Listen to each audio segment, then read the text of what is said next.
Hi, my name is Mattia Murray, and I'm going to do a short video about shifting on the violin. It's something that trips a lot of people up when they're beginning because they think of it as this scary thing, but the purpose of shifting really is to make things easier for you. So for example, if you were going to play a chord in first position, so your hand is all the way at the base of the fingerboard,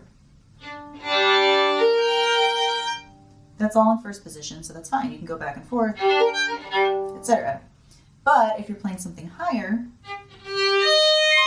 for example, you can't really play that lower and try to shift at the top. You need to stay in that position.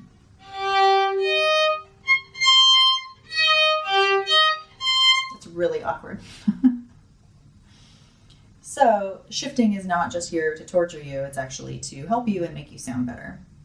And also, when you are doing vibrato, that can cover up a little bit of shifting messiness. Obviously the goal, and when you're practicing shifting, it's good to do it without vibrato, so you can really be landing in the center of each note and feel confident about it. So I'm going to walk you through a short exercise, and there are two ways to do this. So first, I'm going to show you doing a glissando on all of the shifts, so a slow move up, and your goal is to shift up and really stop when you hit the note. And then the second way to do it is stopping and shifting really cleanly, and I'll show you that as well, but I would start with the glissando. So I'm going to be on a single string, on the D string.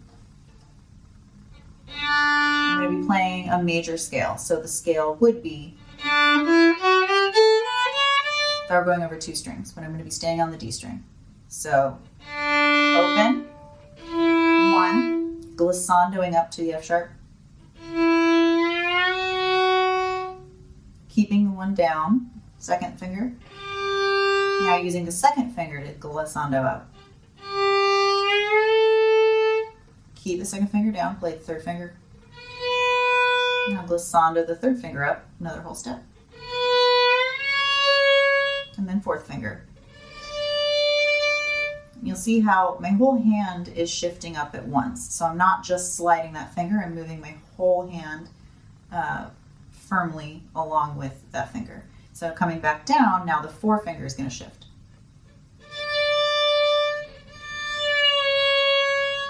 Keep the fourth finger down, then third finger.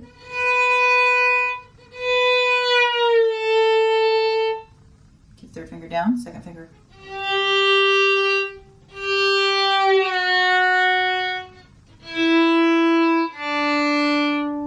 So you can do that on every string and just kind of get used to that. So you were all the way up in fourth position there at the end, which people think of as being very far away, but it's just the octave.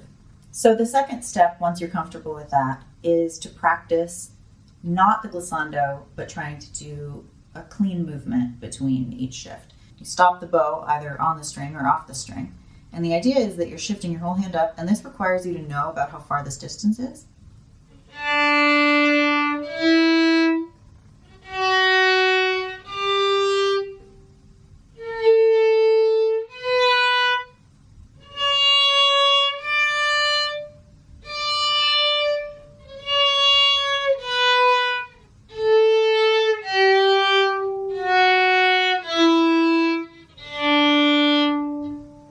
So once you've run through that exercise both ways, I would do glissando all the way through across all the strings, and then pick whichever string was feeling the most comfortable and use that one to do the where you pause, shift, play.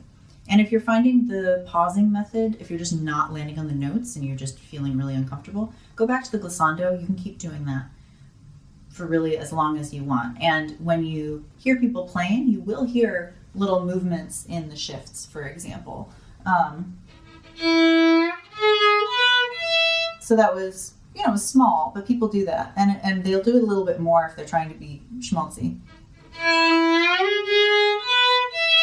Or even if you're going up, say the full octave, and this is the other way that when you're doing larger shifts, you have this anchor note. So what you were just doing with every step was you had an anchor note because that finger was moving, you kept it down, and then you played the next note. So if you're doing that with an entire octave, for example, you would use that anchor note That's the note that I would be on for my fourth finger to take the octave.